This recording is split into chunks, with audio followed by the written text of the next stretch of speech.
5, Kai Henningham. Number 7, Frank Gallo. Number 22, Zach Formica. Number 32, Brad Johnston.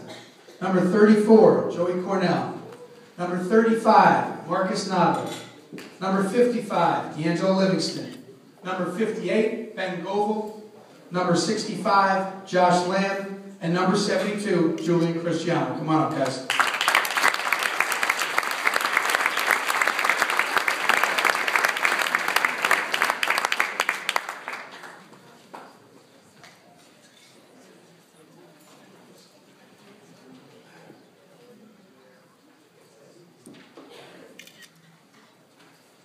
What you've heard tonight shows what you need to win a championship. Selflessness, hard work, dedication, attention to detail. But to even contend, you must have talent.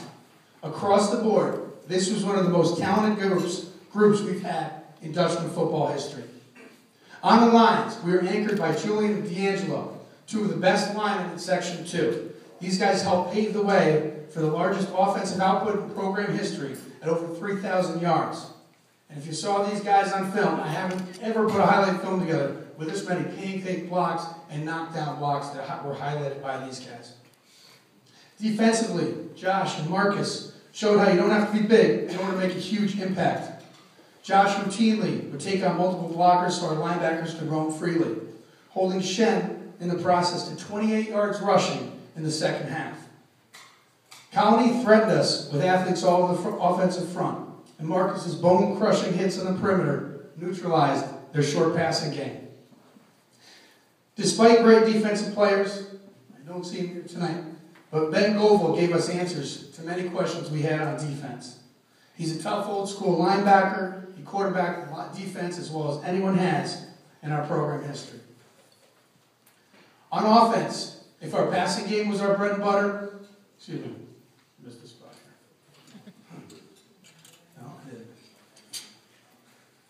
Our run game was our steak and potatoes, led by Micaiah and Joe Cornell. These guys had the physical tone we needed to establish control versus Bethlehem and Shen. Our power run game inside helped keep Shaker's blitzing defense off balance, always gaining positive yards. Joe's tough runs inside the tackles kept us in manageable down and distance situations. And though he's known for his breakaway speed, evident in the 91-yard reception that tied the game versus Boston Spa, Joe ran as hard as any backs we saw this season.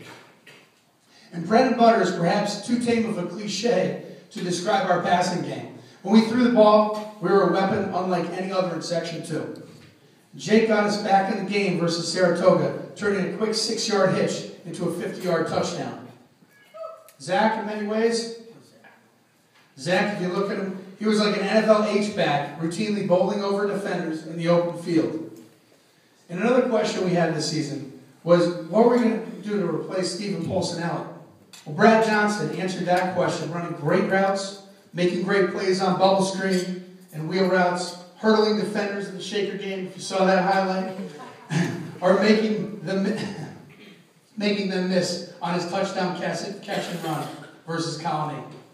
And he also did his best to replace Polsonelli's sense of humor as well. But one place we didn't have a question, and this was at quarterback.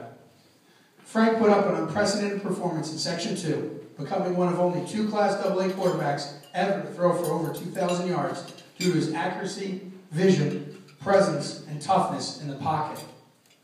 Congratulations to the scholar athletes of this group, Joe, Marcus, Julian, and D'Angelo, and to the whole group who are varsity letter of distinction winners. Outstanding performance this year, man. Congratulations. Great job.